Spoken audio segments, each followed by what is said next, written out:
ایک بہت بڑا بزنس مین اپنی گاڑی پر ایک گاؤں جا رہا ہوتا ہے۔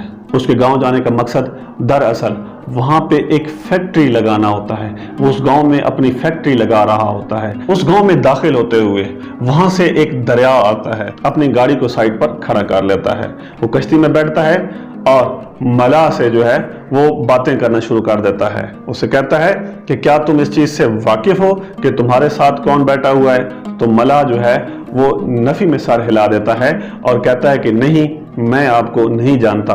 تو وہ بندہ مسکراتا ہے اور کہتا ہے کہ آپ کے سامنے اس ملک کا ایک بہت بڑا بزنس مین بیٹھا ہوا ہے، ایک امیر آدمی بیٹھا ہوا ہے۔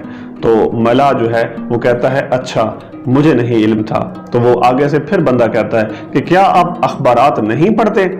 تو وہ بندہ کہتا ہے کہ نہیں جی، میں اخبارات نہیں پڑھتا، اس لیے کہ میں پڑھا لکھا نہیں ہوں۔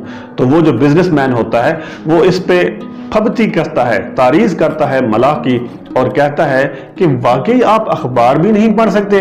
کتنی انہونی بات ہے اور کتنی غلط بات ہے کہ آپ پڑھے لکھے نہیں ہو۔ یہ بات اگرچہ ملاح کو بڑی ناگزیر گزرتی ہے لیکن وہ کمپرومائز کر لیتا ہے۔ بات بات پر بزنس مین جو ہے اس ملاح کو ٹوکتا ہے، اس کے کاروبار پر اور اس کی حالت پر، اس کے طرز زندگی پر طرح طرح کے نقص نکالتا ہے اور اس پر پھبتیاں کستا ہے۔ ملاح جو ہے وہ کافی دیر سے اس چیز کو برداشت کر رہا تھا۔ پھر ایک وقت ایسا آتا ہے، عین دریا کے وسط میں کشتی جو ہے وہ ہچکولے کھانا شروع کر دیتی ہے اور کسی نہ کسی طرح سے کشتی میں پانی آنا شروع ہو جاتا ہے۔ اس کشتی کو بچانے کے لیے ملاح بار بار کوشش کرتا ہے، لیکن جب وہ دیکھتا ہے کہ اس کے پاس سوائے دریا میں چھلانگ لگانے کی اور کوئی بھی آپشن نہیں ہے تو وہ جو ہے تیار ہو جاتا ہے اور اس بزنس مین کو کہتا ہے کہ دیکھیں سر، میں نے ہر طریقے سے ہر حربہ آزمایا کہ اپنی کشتی کو بچا سکوں، لیکن مجھے نہیں لگتا کہ میں اس کشتی کو بچا پاؤں گا، لہٰذا اب ہم دونوں کو اس دریا میں کود جانا ہے اور تیر کر پار جانا ہے۔ یہی بات سننی تھی کہ بزنس مین جو تھا وہ کانپنا شروع کر دیتا ہے۔ وہ ملاح سے کہتا ہے کہ یار یہ آپ کس طرح کی بات کر رہے ہو، مجھے تو بالکل بھی تیرنا نہیں آتا۔ تو ملاح کہتا ہے کہ یار کمال کے بندے ہو، آپ اتنے بڑے بزنس مین ہو، آپ کا اتنا بڑا کاروبار ہے، آپ اتنے پڑھے لکھے ہو، آپ کو تیرنا بھی نہیں آتا۔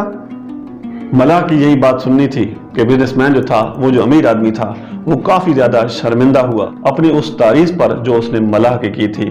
لیکن اب چاروں ناچار اس کی بات سننے کے علاوہ اور کوئی حربہ ہی نہیں تھا۔ لیکن ملاح نے کہا کہ سر کوئی بات نہیں ہے، میں پڑھا لکھا نہیں ہوں، میں غریب ضرور ہوں، لیکن میں آپ کو بچانے کی بھرپور کوشش کروں گا۔ اور اس کے ساتھ ہی ملاح نے اس بزنس مین کو بھی دریا میں کود جانے کا کہا۔ وہ خود اتنی مہارت رکھتا تھا تیرنے میں کہ وہ نہ صرف خود اپنے آپ کو دریا کے کنارے بچا کر لے آیا بلکہ اپنے ساتھ ساتھ اس بزنس مین کو بھی بچا کر لے آیا۔